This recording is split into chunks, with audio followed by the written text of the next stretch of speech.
Back to my channel. ഇന്ന് ഒരു അടിപൊളി മുട്ടക്കറിയുടെ റെസിപ്പി ആയിട്ടാണ് വന്നിരിക്കുന്നത്. അപ്പോൾ ഇന്ന് നമ്മൾ ഉണ്ടാക്കാൻ പോകുന്ന മുട്ടക്കുറുമയാണ് കേട്ടോ. തേങ്ങയൊക്കെ അരച്ച് നല്ല അടിപൊളി മുട്ടക്കറിയാണ്. ചോറിൻ്റെ കൂടെ ആയാലും ചപ്പാത്തിയുടെ കൂടെ ആയാലും എന്തിൻ്റെ കൂടെ ആയാലും കഴിക്കാൻ പറ്റുന്ന സൂപ്പർ ഒരു മുട്ടക്കറിയാണ്. എല്ലാവരും ഇത് ട്രൈ ചെയ്ത് നോക്കണം. അപ്പോൾ ആദ്യം തന്നെ ഞാനൊരു 4 മുട്ട ഉപ്പൊക്കെ ചേർത്ത് പുഴുങ്ങാൻ വെച്ചിട്ടുണ്ടേ. ആ പുഴുങ്ങുന്ന സമയം കൊണ്ട് നമുക്ക് ഉള്ളിയൊക്കെ അരിഞ്ഞെടുക്കാം. ഒരു 4 സവോളയും കുറച്ച് വെളുത്തുള്ളിയും ഇഞ്ചിയൊക്കെ എടുത്തിട്ടുണ്ട്. അതെല്ലാം നന്നായിട്ട് തൊലിയൊക്കെ കളഞ്ഞ് നമുക്കത് കട്ട് ചെയ്ത് മാറ്റാം. അപ്പോൾ ആ സമയത്ത് നമ്മുടെ മുട്ടയൊക്കെ നന്നായിട്ട് ബോയിൽ ആവുന്നുണ്ട് കേട്ടോ. അപ്പോൾ നമുക്ക് ആ വെളുത്തുള്ളിയും ഇഞ്ചിയും ഒക്കെ ഒന്ന് പൊളിച്ചെടുത്തിട്ടുണ്ട്. കണ്ടോ, ഇതുപോലെ ക്ലീൻ ചെയ്തെടുക്കുക. ഇതിന് ശേഷം നന്നായിട്ടിത് നൈസായിട്ട് അരിഞ്ഞെടുക്കണം. അപ്പോൾ നിങ്ങൾ വിചാരിക്കുക മുട്ടക്കറിയല്ലേ, പക്ഷേ അങ്ങനെയല്ല. ഈ കറി അടിപൊളി കറിയാണ്. ഞാൻ ഓൾറെഡി എൻ്റെ ചാനലിൽ മുട്ട റോസ്റ്റൊക്കെ നേരത്തെ ഇട്ടിട്ടുണ്ട്. അപ്പം ഈ കറിയും കൂടെ നിങ്ങളൊന്ന് ട്രൈ ചെയ്ത് നോക്കണം കേട്ടോ. ഇത് നല്ല സൂപ്പറാണ്. ഞാൻ ഒത്തിരിയും പ്രാവശ്യം വീട്ടിലുണ്ടാക്കി. പിന്നെ അതുപോലെ ഗസ്റ്റൊക്കെ വന്നപ്പോൾ ഞാൻ ഉണ്ടാക്കി കൊടുത്തു. എല്ലാവരും നല്ല അഭിപ്രായം പറഞ്ഞൊരു കറിയാണ് ഇത്.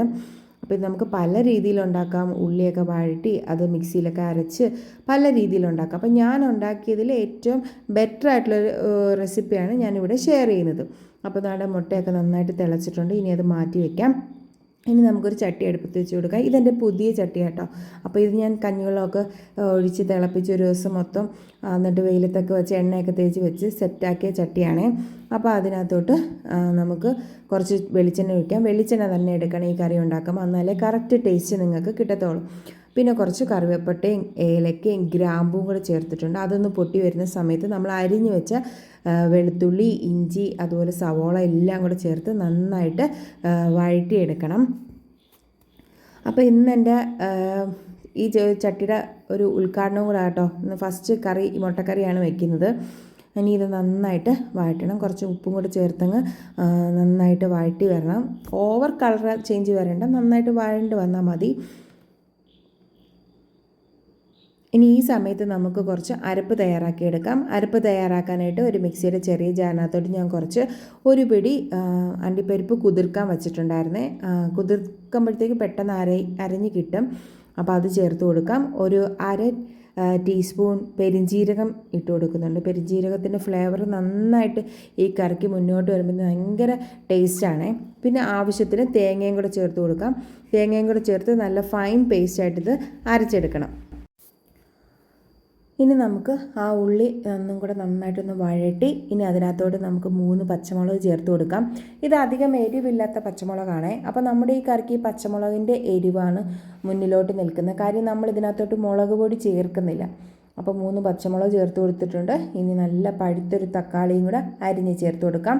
തക്കാളി പേസ്റ്റ് ആക്കിയിട്ടും ചേർത്താലും കുഴപ്പമൊന്നുമില്ല. പക്ഷേ ഞാനിവിടെ ഇപ്പോൾ അരിഞ്ഞാണ് ചേർക്കുന്നത്. ഇടയ്ക്ക് ആ തക്കാളിയൊക്കെ ഒന്ന് കടിക്കാൻ കിട്ടുമ്പോഴത്തേക്ക് നല്ല സ്വാദായിരിക്കും.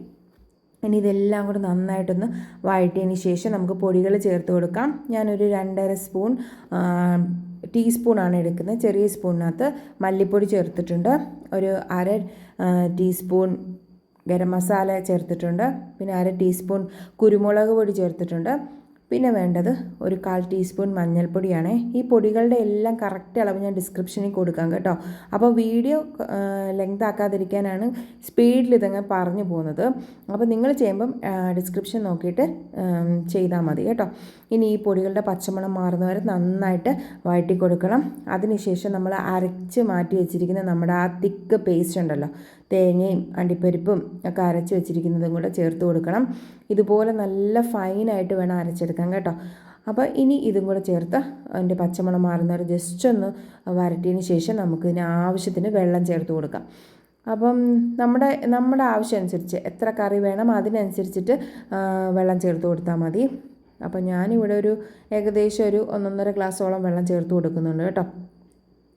ചപ്പാത്തിയുടെ കൂടെ കഴിക്കുന്നതുകൊണ്ടാണ് കുറച്ചും കൂടെ ലൂസ് ഗ്രേവി ആവാൻ വേണ്ടിയാണേ. ഈ സമയത്ത് നമുക്ക് ഉപ്പൊക്കെ ചെക്ക് ചെയ്ത് നോക്കണം. ഉപ്പൊക്കെ ഇല്ലെങ്കിൽ ഈ സമയത്ത് ചേർത്ത് കൊടുക്കണം. എനിക്കിവിടെ പാകമാണ്. ഇനി നമുക്കിതൊരു മീഡിയം ഫ്ലെയിമിൽ വെച്ചിട്ട് നന്നായിട്ടൊന്ന് തിളപ്പിച്ചെടുക്കാം. ഈ സമയത്ത് നമ്മുടെ മുട്ടയുടെ തോടൊക്കെ കളഞ്ഞിട്ട് നമുക്കൊന്ന് വരഞ്ഞ് ചേർത്ത് കൊടുക്കാം. മുട്ട ഇങ്ങനെ വരഞ്ഞ് ചേർത്ത് കൊടുക്കുമ്പോഴത്തേക്ക് ആ ഗ്രേവിയൊക്കെ ഉള്ളിലോട്ടൊക്കെ പിടിച്ച് നല്ല ടേസ്റ്റ് ആയിരിക്കും. ഇനി ഇത് മുട്ട വേണമെങ്കിൽ കട്ട് ചെയ്ത് ചേർത്ത് കൊടുക്കാം. പക്ഷേ മുട്ട ഇതുപോലെ ഹോളൊക്കെ ആയിട്ട് കിടക്കുന്നതായിരിക്കും കാണാനും കുറച്ചും കൂടെ ഭംഗി. അപ്പോൾ 4 മുട്ട ഞാൻ ചേർത്ത് കൊടുത്തിട്ടുണ്ട്. ഇനി നന്നായിട്ടൊന്ന് തിളക്കട്ടെ. തേങ്ങാപ്പാൽ ചേർത്തിട്ടും ഈ കറി വേണമെങ്കിൽ ഉണ്ടാക്കാം കേട്ടോ. പക്ഷേ ഞാൻ ചെയ്ത് നോക്കിയപ്പോൾ എനിക്ക് തേങ്ങ അരച്ച് ചേർക്കുന്നതാണ് കുറച്ചും കൂടെ ബെറ്ററായിട്ട് തോന്നിയത്.